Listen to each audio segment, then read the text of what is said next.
My mom always said life was like a box of chocolates. Doth mother know you weareth her drapes?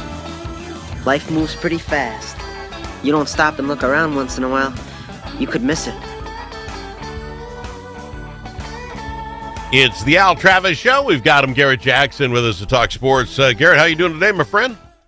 Man, I don't know about you, but our Timberwolves are looking pretty good ever since last Monday. We talked. I tell you, you're such a homer. Okay. We'll go Timberwolves first.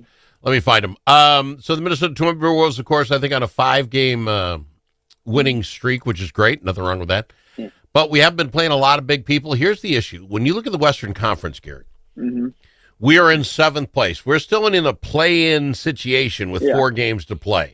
Right. We're literally tied with the Memphis Grizzlies, the Golden State Warriors, and the LA Clippers. 4 teams at 8-10. The Denver Nuggets, one half game ahead of that. And literally a game and a half, or 2 games is Los Angeles. If we played like you seem to think we're going to play, we could be in 3rd place by the end of next week, right? Yep. Just like last year. And then you saw what happened last year. We did the same thing we did. We have a shot, my friend.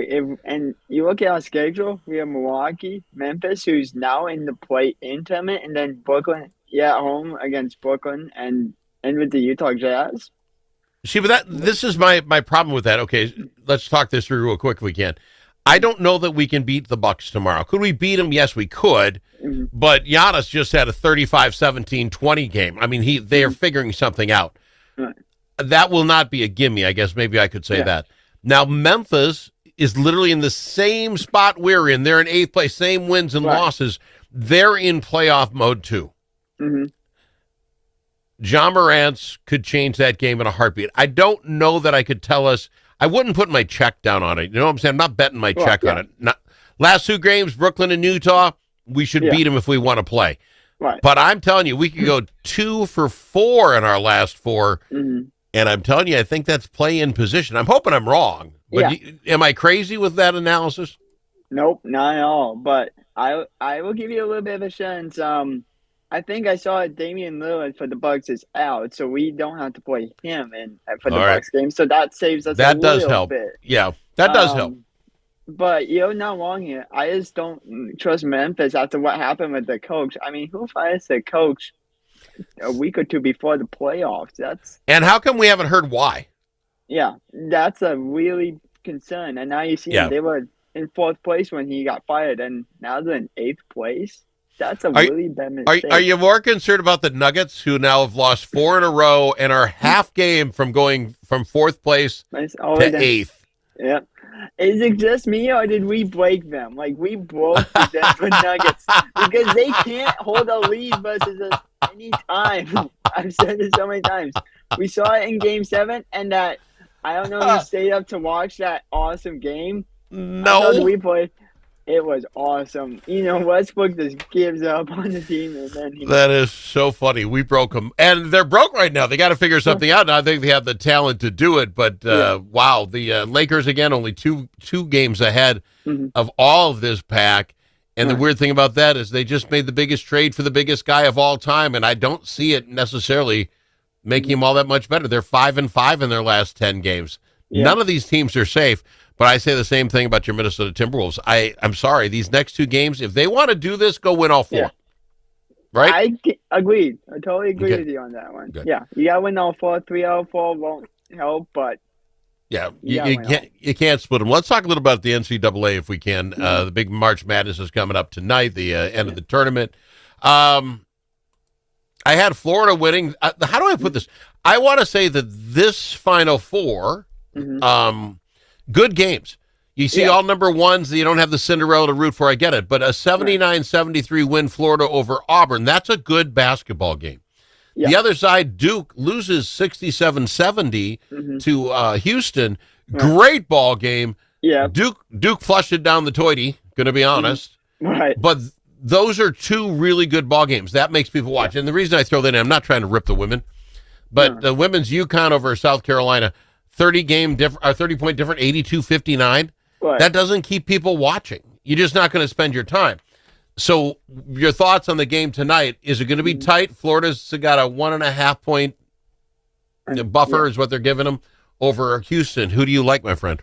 I'm going to go with Florida, but it's going to be tight. You've seen all these tight games, and I just wish they had 4 quarters instead of 2, because then you could really be a C and go, yeah, now we want that. We want that 4 quarters. So that's a good point. That game starts a little before 8:00 tonight, our time. Could get a little late, but again, if it's a good ball game, it'll be worth sitting up and watching. Yeah. Again, I'm not ripping the girls. Congratulations, UConn. Yeah. But that just doesn't make for great television. That's all. Right. And it's too bad for them. Baseball, I want to talk your Minnesota Twins really quickly, if we can. In the garage, Right. watching a little baseball. Yeah. We're up 7-1. I light a victory cigar in like the third. Oh, no, you did not. You did not. I did. We were up 7-1. We were cruising. And by the time that cigar was done, so were the Twins. What happened? How can you fall over like that? I mean, I just don't know. It's been up and down for us every structure way. I don't know what you could really say for this team to get them moving. I think injuries and, management is not helping us. Garrett, you can't rip on me for lighting a victory cigar. Now, if you spotted me 6 runs, 6 runs in any game, you should win almost all the games. And this game was a third of the way over. We were up 6 runs with only 6 innings to play. This is victory cigar time. I'm sorry, it is. The 8th inning to do it, Al. You gotta wait for that finding spot. I'm not gonna whip on you. You just gotta be patient. Like, don't start too early, because we've seen that they get a big one and it goes right downhill quick. But I don't blame you for doing it. So tell me your thoughts. I mean, we're in the bottom half of the American League Central, which is the worst division in baseball. We have Kansas City for 4 games. Is that right? The ship? What do you think? 3 out of 4? 2 out of 4? What are we going to get out of Kansas City? I say 3 out of 4. That's my best case scenario. It's hard to go anymore, isn't it? You're just like, that's a hope and a prayer, and God, I hope it works. Right. All right, my friend. I love having you on the program. Thank you very much for being here. We'll get you back in next week. And did you tell me who you want to win? Florida, right? Yeah, Florida. All right. Want to make sure I write it down. All right, Garrett, we'll find out next Monday whether you got it right. Fair enough? All right. Garrett Jax on the Al Travis Show. Chanhassen Dinner Theaters brings you its most popular show of all time, Grease. You'll hear all